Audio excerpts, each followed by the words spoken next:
દાળ ઢોકળી તો દરેક જણ બનાવતા જ હોય છે. એકવાર તમે આ રીતે લીલવાની ઢોકળી ટ્રાય કરો, ખાવાની ખૂબ જ મજા આવશે. અહીંયા મેં 250 ગ્રામ તુવેરને હળદર અને મીઠું નાખીને એક સીટી વગાડીને બાફી લીધી હતી. તુવેર આપણી એ સરસ બફાઈ ગઈ છે. હવે આપણે થેપલાનો લોટ જે રેગ્યુલર બાંધીએ એ મેં રેડી કરી લીધો છે. અજમો, હળદર, મરચું અને મીઠું નાખીને લોટ બાંધી દેવાનો છે. અહીંયા તુવેરને આપણે ઉકાળવાની છે. હવે અહીંયા મેં અડધો તપેલું પાણી લઈ લીધું છે. જે પ્રમાણે તમે જે ક્વોન્ટિટી બનાવવાના હોય એ પ્રમાણે તમારે એનું અડધું પાણી લેવાનું છે.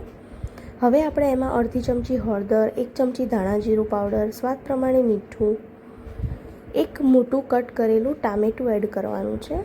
હવે એક મોટી ચમચી આદુ મરચાંની પેસ્ટ એડ કરીશું અને મિક્સ કરી લઈશું. હવે આ પાણીને આપણે મસાલો ચડે ત્યાં સુધી આપણે એને 10 મિનિટ મીડિયમ ગેસ ઉપર ઉકાળવાનું છે. એકદમ સરસ પાણી ઉકળે ત્યાં સુધી આપણે થેપલા વણીને રેડી કરી લઈએ. તો અહીંયા જે આપણે રેગ્યુલર થેપલા બનાવતા હોઈએ છીએ એ પ્રમાણે જ આને વણવાના છે. બહુ જાડા કે બહુ પાતળા નથી વણવાના. બહુ જાડા વણશો તો મજા નહીં આવે ઢોકળીમાં, એટલે થોડા આને પાતળા વણવાના છે. અને અહીંયા એક થાળીમાં આપણે પહેલાં લોટ આપણે થોડો છાંટી દેવાનો છે. પછી એક થેપલા આપણે વણીને અંદર નાખવાના છે. તો અહીંયા એક થેપલું વણાઈ જાય એટલે એના ઉપર લોટ છાંટી દેવાનો. પછી બીજું થેપલું વણવાનું અને લોટ છાંટી દેવાનો, એટલે થેપલા જે તમે ઉપરી મૂકશો તો એ ચોંટશે નહીં.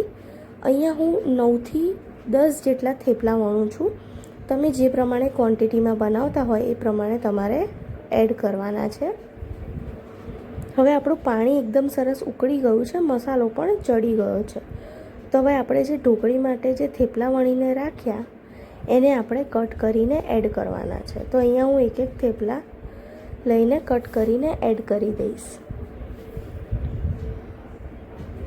તો અહીંયા તમારે જેવી રીતની કટ કરવી હોય ઢોકળીને એવી શેપમાં તમે કટ કરી શકો છો.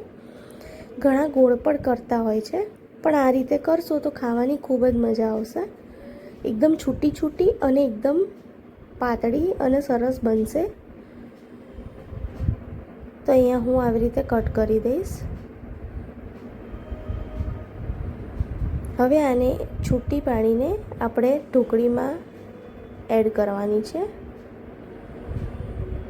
જ્યારે તમે ઢોકળીને એડ કરો ત્યારે એક થેપલા વણીને કટ કરીને એડ કરીને એને હલાવવાનું છે, જેથી ઢોકળી આપણી એકદમ છૂટી રહેશે, ચોંટી નહીં જાય.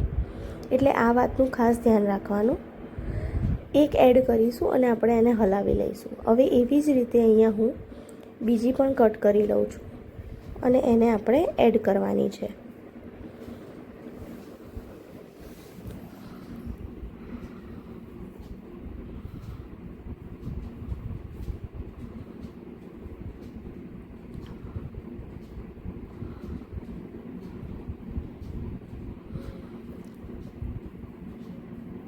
હવે ઢોકળીને એડ કરીને આપણે હલાવી લેવાની છે. શિયાળામાં તમે એકવાર આ તુવેરની ઢોકળી ટ્રાય કરજો. ખરેખર બહુ જ મજા આવશે અને કંઈક નવું પણ લાગશે. તો અહીંયા આપણે બધી ઢોકળી એડ કરી દીધી છે અને 5 થી 10 મિનિટ આપણે એને ઉકાળવાની છે. 5 થી 7 મિનિટ ઉકળે એટલે આપણે એમાં ગોળ એડ કરી દેવાનો છે. પછી આપણે એને ઉકાળવાની છે. ગોળ ઓગળે એટલે આપણે વઘાર માટે એક વઘારિયામાં તેલ લઈશું. એમાં અડધી ચમચી રાઈ, ચપટીક જીરું, પિંચ ઓફ હિંગ એડ કરવાની છે અને 1 ચમચી લાલ મરચું આપણે એડ કરીને વઘાર કરી દઈશું. હવે આને આપણે મિક્સ કરી લેવાનું છે. સરસ મિક્સ થઈ જાય એટલે આપણે એને 2 મિનિટ ઉકાળવાની છે, જેથી વઘાર એકદમ સરસ અંદર મિક્સ થઈ જાય. હવે આપણે ઉપરથી કોથમીર એડ કરીને સર્વ કરીશું. તો શિયાળામાં મજા આવે અને 100% તમે જેટલી પણ બનાવી હશે એટલી 100% ખૂટશે એવી આપણી શિયાળા સ્પેશિયલ તુવેરની લીલવાની ઢોકળી રેડી છે. હવે ઉપરથી આપણે થોડું ઘી એડ કરવાનું છે. લીંબુ પણ તમે નાખી શકો છો. તો આપણી લીલવાની ઢોકળી રેડી છે. તમે પણ ટ્રાય કરો અને એન્જોય કરો અને